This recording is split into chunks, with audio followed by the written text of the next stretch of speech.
So here's something that happened in Cleveland this week that a lot of people are going to overlook, and I don't think they should, because I think it tells you everything about where this quarterback competition is actually headed. Before a single padded practice snap was taken, before any of the noise and speculation kicked into high gear, Shedeur Sanders walked into that building early. Not fashionably early. Not, let me get some good PR early. Genuinely, quietly early, while half the football world was still busy arguing about whether he even deserved to be in Cleveland in the first place. And I have to tell you, that single decision might end up saying more about this kid than any highlight reel ever could. Let me set the stage for you, because context matters here. This isn't a guy walking into a locker room where everybody's rolling out the red carpet. This is a young quarterback stepping into what might be the most scrutinized training camp battle in the entire NFL. Every throw gets dissected. Every rep gets turned into a headline.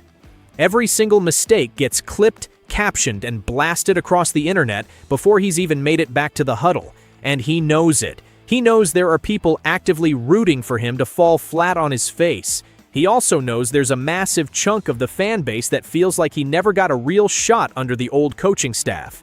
So what does he do with all of that noise swirling around him? He doesn't tweet about it. He doesn't go on a podcast and vent. He shows up before anybody asked him to and starts putting in work. That's the move. That's the statement. Now, showing up early doesn't hand him a starting job.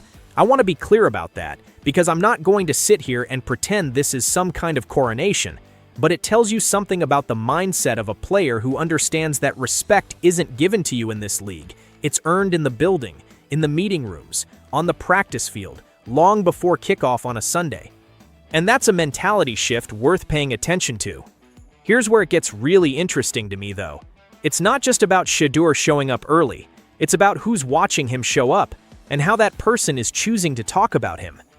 I'm talking about new offensive coordinator Todd Monken, and honestly, the tone coming out of that coaching staff already feels like a completely different world compared to what Browns fans dealt with last year. Monken isn't tiptoeing around Shedeur's name like it's something dangerous to say out loud.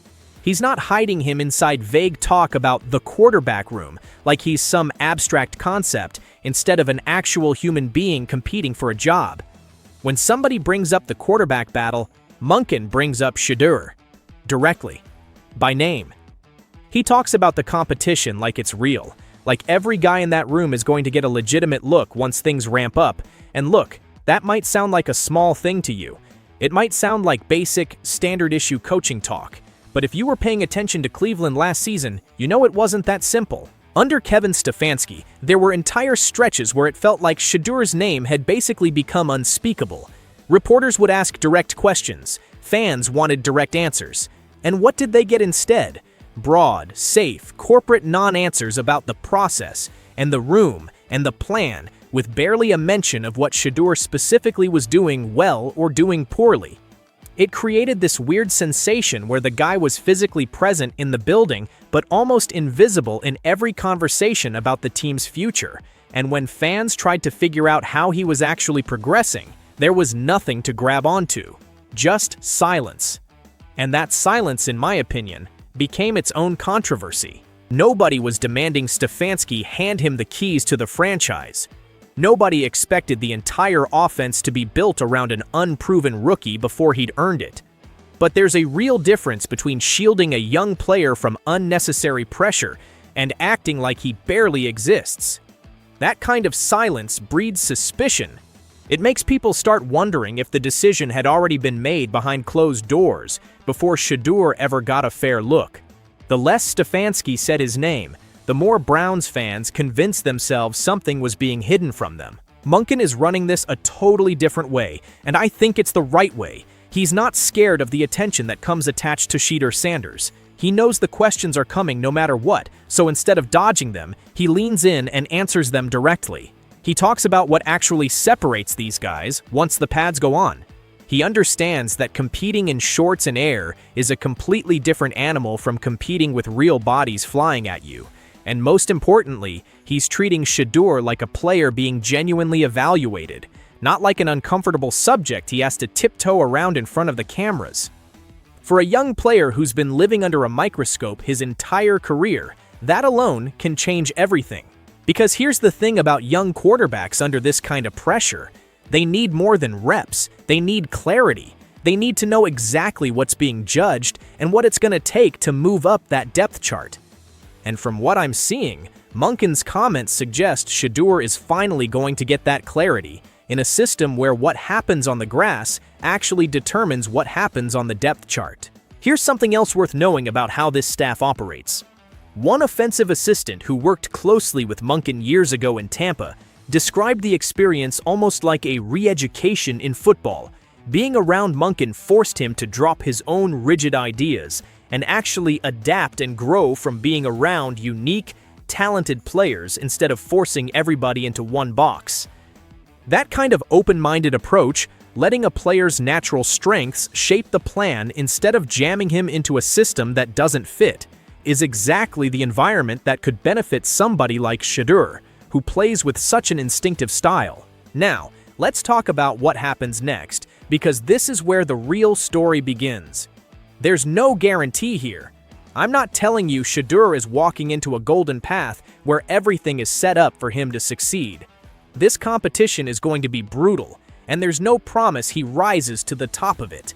But for the first time in a long time, the door isn't slammed shut before he's even had a chance to knock. And his early arrival makes that door look even more interesting, because he's not sitting around waiting for Monken to hand him praise before he starts grinding. He's not leaning on his last name, his father's legacy, or his massive fan base to carry him through this. Showing up ahead of schedule tells the entire building that he understands exactly what's at stake. It tells them he wants extra reps with the playbook, extra time bonding with his teammates, and extra hours learning precisely what this new coordinator expects out of his quarterback. And in a competition this tight, where the smallest details end up separating one guy from another, those extra hours in July can end up mattering more than one flashy throw in August. There's a leadership piece here too. Teammates notice who shows up early. Veterans can spot the difference between a young player who's serious about the grind and one who's just soaking up attention. And Shedeur has already lived through a level of scrutiny most rookies never experience. Every facial expression becomes a debate. Every confident quote turns into a headline. Every setback gets weaponized by people who never believed in him. So the smartest response, the one that actually works long-term, is exactly what he's doing right now. Put your head down, work quietly, and force everybody to judge you on the tape instead of the noise. Honestly, I think the biggest difference between Stefanski and Monken isn't even about scheme or play calling. It's about willingness. Stefanski often made it feel like even saying Shedeur's name out loud would create a problem for the organization. Monken seems to understand that ignoring him is what actually creates the bigger problem. By speaking about him openly, Monken strips away some of that mystery, and he puts the pressure right back where it belongs, on the practice field, where it should have been the entire time. Now Shedeur has to go perform. Now the other quarterbacks in that room have to go perform too. Nobody gets to hide behind vague coach speak or a carefully protected depth chart anymore. That's exactly what makes this camp feel so different from anything Cleveland has dealt with in years. But let's not get ahead of ourselves, because recognition is not the same thing as favoritism. This camp is still going to test Shedeur in every possible way. He isn't walking away with a starting job because the fans are loud or because a lot of people believe he got a raw deal under the last staff. Monken might be more willing to say his name out loud, but now it's on Shedeur to give him an actual football reason to keep saying it. He's fighting against quarterbacks with more NFL experience, bigger contracts, and deeper relationships already built inside that building. Every rep matters, because one bad decision gets used against him, while one great day still has to be repeated over and over before people fully buy in. And the pressure on him is nothing like what most young quarterbacks deal with. If another guy in that room makes a routine mistake, it disappears by the next practice report. If Shedeur makes that same mistake, it's a national conversation before he's off the field. Critics say he isn't ready. Supporters say the coaches set him up to fail. Every throw becomes evidence for somebody's argument online, which makes it even more critical that he stays locked in on what the staff actually needs from him and tunes out the rest. This is exactly why arriving early matters as much as it does. It gave him a head start learning Monken's terminology, the route concepts, the protection calls, the language of an entirely new offense before the pressure of camp really ramped up. None of that shows up on a highlight reel, none of it trends on social media. But it can absolutely decide who's getting the next set of reps with the first-team offense when it actually counts. In a crowded quarterback room, preparation becomes the invisible advantage nobody notices until the offense starts moving like a well-oiled machine. He's also got to prove he can take real coaching without letting outside noise get inside his head. Monken might praise something one day and rip into a mistake the next. That's normal in this league, and a young quarterback can't walk in expecting non-stop encouragement. He has to absorb a hard correction and show improvement the next time that situation comes up. Handle that the right way now, and it tells the staff he can be trusted once the stakes get heavier during the regular season. And once those pads go on, everything changes. Throwing in shorts makes almost every quarterback in the league look clean and comfortable. The pocket stays quiet, receivers run free, nobody's really getting hit. That's useful for installing an offense, but it doesn't tell the full story. Monken knows that, which is exactly why his comments about padded practices carry so much weight. He understands the real separation in this competition starts the moment things start looking like actual football. This could genuinely be the moment for Shedeur to show what he's made of. One of the traits people have always pointed to with his game is his ability to stay composed when a play starts breaking down. He doesn't panic the instant pressure shows up in his face. He tries to keep his eyes downfield, slide inside the pocket, and manufacture just enough time and space to get the ball out. That skill is about to get tested against NFL-caliber pass rushers who are faster, stronger, and a whole lot less forgiving than anything he's ever lined up against before. If he handles that pressure well, Monken isn't going to be able to look past it. And it's not just about whether he completes passes. Coaches will study where he places the ball, how quickly he reads the defense, and whether his decisions protect the guys around him. A completed pass can still be a bad throw. Late over the middle exposes a receiver to a brutal hit. Behind the target takes away yards after the catch. Once the pads come on, every small mistake suddenly looks a lot bigger. That's exactly why this stretch of camp is going to reveal so much about whether Shedeur is genuinely ready to climb this depth chart. Monken wants to see if Shedeur can run this offense correctly once a real defense is allowed to disrupt his timing. Can he sniff out pressure before the snap?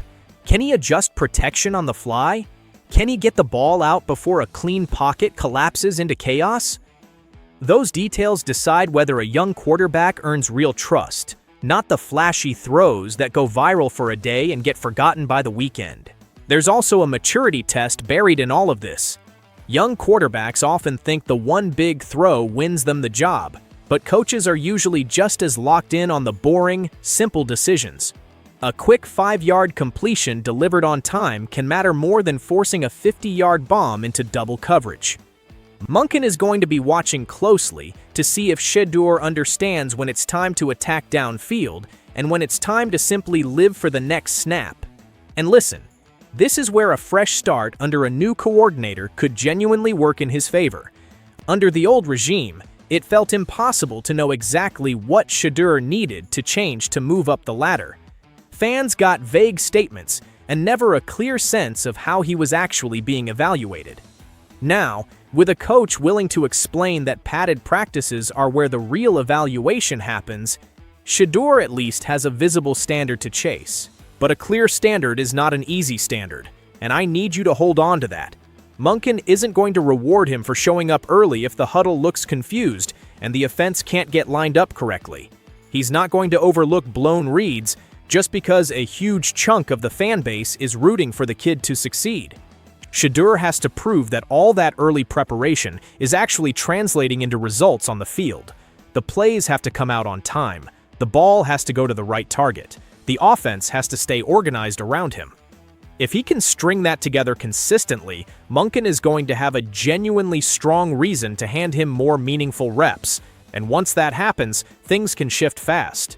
Quarterback battles almost never get decided on day one. They start with a depth chart and end up somewhere completely different by the time real football begins. One dominant stretch in practice can lead to more opportunities. One clean, mistake-free week can force a staff to rethink how they're dividing the workload. Shedeur doesn't need a dramatic announcement from Monken declaring him the guy. He just needs enough legitimate chances to build real momentum, and then he needs to make that momentum impossible to ignore. The rest of the offense plays a role in this story too. Receivers know which quarterback gets them the ball on time. Linemen know which quarterback communicates protections clearly. If Shedeur starts earning genuine respect from the players around him, Monken notices that just as much as anything on the stat sheet. A quarterback can claim he's a leader all he wants, but the huddle and the energy of the unit tell the real story every time. He's also got to avoid the classic trap of trying to win this entire job on one highlight throw. That mentality leads straight to forced passes and unnecessary risks, exactly the kind of mistakes coaching staffs remember. Monken might actually be far more impressed by one clean, well-executed drive full of correct decisions than one incredible deep ball sandwiched between two reckless throws. Shedeur has to prove he understands winning football, not just exciting football. So here's where I land on all of this. Shedeur Sanders has not won the starting job. Nobody handed him anything, but the entire climate in Cleveland already feels different than it did 12 months ago. He showed up early, ready to grind, and Todd Monken is not acting like his name is some forbidden topic.